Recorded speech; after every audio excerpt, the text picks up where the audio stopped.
Philosopher's Stone. The Philosopher's Stone was a legendary alchemical substance with magical properties.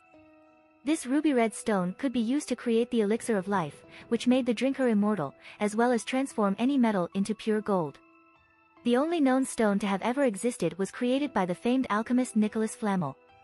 During 1991 to 1992 school year at Hogwarts School of Witchcraft and Wizardry, Lord Voldemort made attempts to steal the stone for his own purposes. The final, and almost successful, attempt resulted in a skirmish for possession of the stone. However, Voldemort was foiled by 11-year-old Harry Potter and his return to power was delayed. Creation. Creating a Philosopher's Stone was one of the best-known goals of alchemy, and alchemists have sought to produce the stone for centuries. Critics of the Legend of the Deathly Hallows have suggested that Beedle the Bard, c. 15th century, was inspired to create the life-restoring Resurrection Stone from the life-extending Philosopher's Stone. In reality, the Resurrection Stone was, in fact, a genuine artifact with similar powers to its legendary depiction. Despite countless attempts over the ages, the only stone known to exist was created by famed French alchemist, Nicolas Flamel, sometime in the 14th century or later. Flamel used the Elixir of Life derived from the stone to extend his and his wife Perronel's lifespan for over 6 centuries. While living in Paris in 1927, Flamel kept the Philosopher's Stone in the back of a shelf next to his Phoenix book in a glass dome where it could be seen when he met Jacob Kowalski. During Gilderoy Lockhart's student days at Hogwarts, he would rant to anyone who would bother to listen about planning to achieve many impressive feats, one of which is to create a Philosopher's Stone before graduation. Of course, he never did so.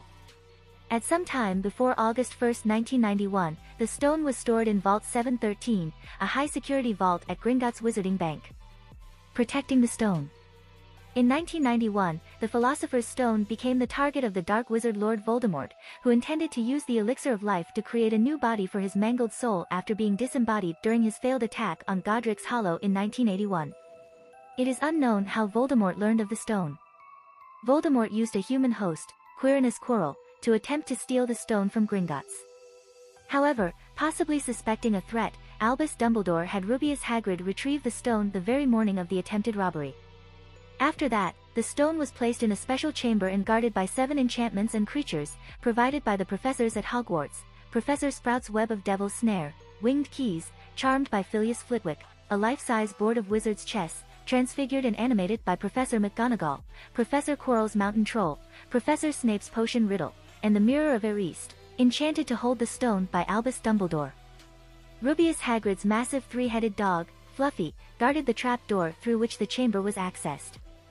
In order to keep them safe from Fluffy and the other obstacles, Dumbledore forbade access to the 3rd-floor corridor to all students.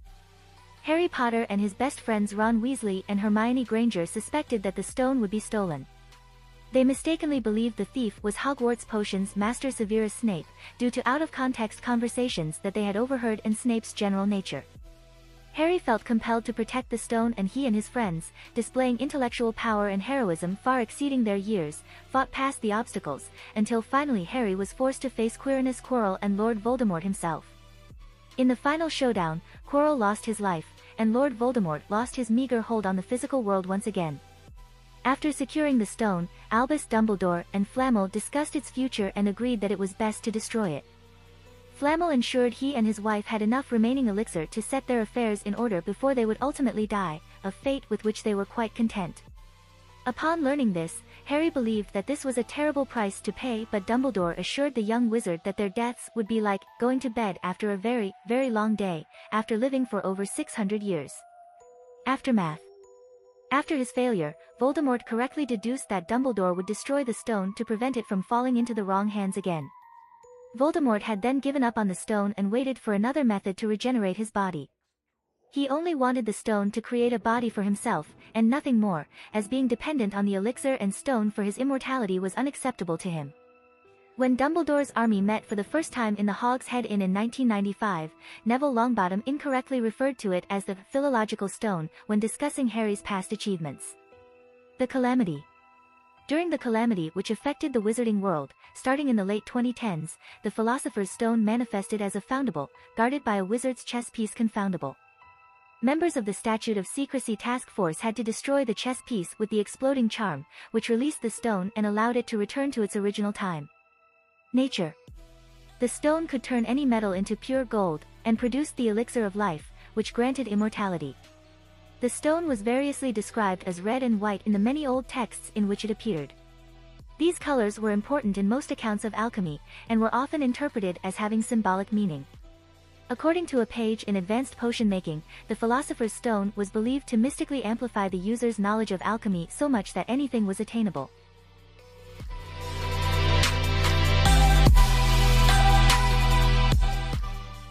If you like this content, don't forget to like and subscribe. See you later, bye bye.